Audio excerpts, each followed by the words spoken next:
السلام عليكم ورحمة الله وبركاته. ازيكم يا جماعة؟ أنا أشرف إبراهيم.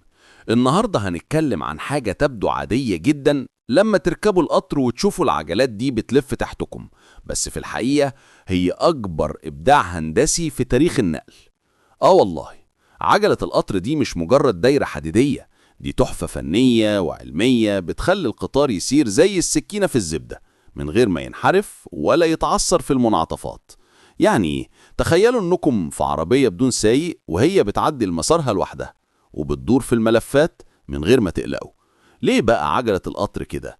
مش ممكن تكون زي عجلات السيارة العادية اللي بتحتاج محور تفاضلي معقد؟ وهل ده السر ورا الثورة الصناعية اللي غيرت وجه العالم، زي نقل البضائع من إنجلترا لأوروبا كلها؟ وهل الابتكارات الجديدة فيها هتخلي القطارات تطير حرفيا في المستقبل؟ وهل في مخاطر زي التآكل أو الحوادث اللي ممكن تحصل لو مش مصممة صح؟ خلونا نجاوب على الأسئلة دي واحد واحد بطريقتنا البسيطة، زي ما بنشرح أي حاجة محيرة مع شوية تجارب سهلة تقدروا تعملوها في البيت. بس قبل ما نبدأ، لو أول مرة تشوفني ياريت تعمل سبسكرايب للقناة وتفعل الجرس علشان يوصلك كل جديد عن العلوم والاختراعات اللي بتغير حياتنا. ولو عندك أي سؤال أو تعليق سيبه تحت في الكومنتات وهنرد عليك أول بأول. تمام؟ يلا خلينا ندخل في الموضوع زي القطار اللي بيبدأ من المحطة. ليه عجلة القطار إبداع هندسي كده؟ أول حاجة لازم نفهمها يا جماعة إن عجلة القطار مش دائرة مثالية زي اللي بنرسمها في الرياضيات، دي مخروطية الشكل شوية. يعني إيه مخروطية؟ تخيلوا إن الجزء اللي بيلمس السكة من الداخل أضيق شوية من الخارج، زي قمعة مقلوب، بس التدرج ده صغير جدا، حوالي 1:20، يعني لكل 20 سنتيمتر ارتفاع 1 سنتيمتر فرق في العرض. ده مش صدفة يا جماعة، دي حسابات دقيقة من المهندسين في القرن ال19 علشان يحلوا مشكلتين كبيرتين: التوازن الذاتي أو اللي بيسموه التصحيح الذاتي. تخيلوا القطار بيسير مستقيم والعجلات متصلة بمحور واحد صلب، مش زي السيارة اللي عجلاتها بتتحرك لوحدها. لو حصل اهتزاز أو ريح قوية العجلات ممكن تنحرف يمين أو شمال، بس الشكل المخروطي ده بيعمل سحر. لما العجلة تنحرف يمين الجزء اللي بيلمس السكة هيبقى أوسع، يعني نصف قطر أكبر، فالقوة اللي بتضغط على السكة هتزيد من الجانب ده، وده هيولد قوة رد فعل تعيد العجلة للوسط تلقائياً. زي لو عندك كرة بتلف على سطح منحني هترجع لوحدها للمنتصف. وعشان الأمان في حافة داخلية اسمها الفلانج، زي حارس شخصي بتمنع العجلة من الخروج تماماً لو حصل حاجة كبيرة. ده الإبداع اللي خلى القطارات تسير آلاف الكيلومترات من غير حوادث انحراف كتير. والتانية، الدوران في المنعطفات أو الفعل التفاضلي. في السيارات عندك محور تفاضلي معقد بيخلي العجلة الخارجية تلف أسرع من الداخلية علشان المسافة أطول، بس في القطار مفيش حاجة زي كده، العجلات صلبة على المحور. إزاي بقى؟ الشكل المخروطي تاني. لما القطار يدخل منحنى يسار مجموعة العجلات هتنزلك شوية لليمين، قوة الطرد المركزي، فالعجلة الخارجية اليمين هتلامك السكة بجزء أوسع، يعني نصف قطر أكبر، فهتسافر مسافة أكبر بنفس السرعة الزاوية. العجلة الداخلية هتكون أضيق، مسافة أقصر، زي لو عندك عجلتين متصلتين، واحدة كبيرة والتانية صغيرة، اللي كبيرة هتلف أبعد. ده بيحقق التوازن من غير آلات إضافية ويوفر الطاقة والصيانة. تخيلوا يا جماعة لو مفيش التصميم ده كان القطار هيتقلب في كل لفة، وكان النقل هيفضل زي العصور الوسطى مع العربات الخيول. مش بس كده، العجلة دي بتتحمل وزن هائل، حوالي 20-30 طن لكل عجلة في القطارات الثقيلة، وبتسير بسرعات تصل 300 كيلومتر ساعة في اليابان أو فرنسا. الإبداع في المواد كمان، حديثاً بيستخدموا فولاذ عالي المقاومة مصبوب في قوالب دقيقة علشان يقللوا التغاكل والاهتزاز. وفي تجربة سهلة تقدروا تعملوها: خد أكواب ورقية، لس 2 ببعض بنفس الاتجاه زي المخروط، ولفهم على مسطحين متوازيين، هيروحوا مستقيم لوحدهم حتى لو دفعتهم منحرفين. لو عكست الاتجاه هينحرفوا.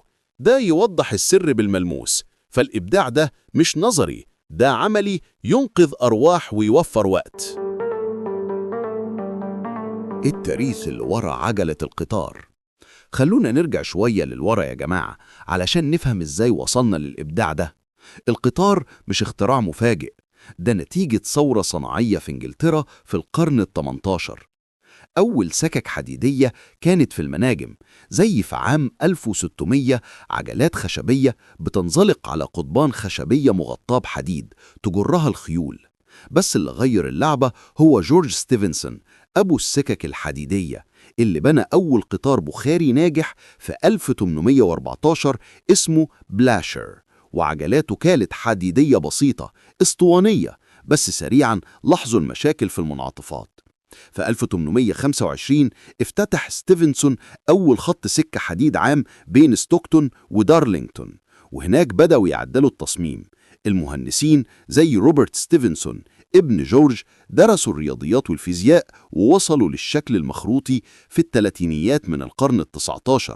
ده كان إبداع بريطاني، بس سرعان ما انتشر لأمريكا وأوروبا. في مصر أول سكة حديد جت في 1851 خط الإسكندرية للقاهرة، وعجلتها مستوردة من إنجلترا، ساعدت في نقل القطن والحبوب وغيرت الاقتصاد زي اللي حصل في الثورة الصناعية. مع الوقت تطورت العجلات. في 1870 بقوا يصنعوها من فولاذ مصبوب أقوى وأخف. في القرن العشرين مع القطارات الكهربائية أضافوا طبقات عازلة للكهرباء. وفي الحرب العالمية الثانية العجلات ساعدت في نقل الجنود والمعدات بسرعة، زي في خط الحجاز اللي بناه الأتراك في 1908، وعجلاته مخروطية ساعدت في عبور الصحراء. تخيلوا يا جماعة لو مفيش التصميم ده كان النقل هيبقى بطيء زي الجمل، والحضارات ما كانتش هتتقدم كده. النهاردة في الصين قطارات الشينكنسن بسرعة 600 كيلومتر في الساعة، وعجلاتها مصممة بكمبيوترات لتقليل الضوضاء والاهتزاز. التاريخ ده يثبت إن عجلة القطار مش مجرد قطعة حديد، دي رمز للذكاء البشري اللي بنى العالم الحديث. البدائل الحديثة والمستقبل. علشان كده المهندسين بيحاولوا ببدائل ذكية زي العجلات المغناطيسية في القطارات الماجليف اللي مش بتلمس السكة خالص، بتطير عليها بقوة مغناطيسية وتوصل 600 كيلومتر في الساعة من غير احتكاك، أو مواد كربونية خفيفة أقوى 5 مرات من الفولاذ، بتقلل الوزن وتزود السرعة. كمان الذكاء الاصطناعي بيكشف العيوب قبل ما تحصل، زي في أوروبا، وروبوتات بتصلح العجلات أوتوماتيك. المستقبل هيكون قطارات بدون عجلات تقليدية، بس الإبداع الأساسي هيفضل مصدر إلهام. خلاصة الموضوع في النهاية يا جماعة، عجلة القطار مش مجرد دايرة، دي إبداع هندسي غير العالم، من الثورة الصناعية لحد القطارات السريعة اللي بنحلم بيها. الشكل المخروطي ده حل عبقري لمشاكل معقدة، وبنى حضارات ونقل أحلام. بس لازم نستمر في الابتكار علشان نبعد التحديات ونحافظ على السلامة. لو وصلتوا للنهاية انتوا ناس زي العسل. اعملوا لايك وكومنت لو عندكم أي سؤال محيركم عن الهندسة أو الاختراعات، وهنرد عليكم على طول. وما تنسوش لو عايزين تعرفوا أي حاجة تانية عن العلوم اليومية اكتبوا لنا في الكومنتات وهنجاوبكم. سلام، ونشوفكم في الإجابة على سؤال جديد محيركم.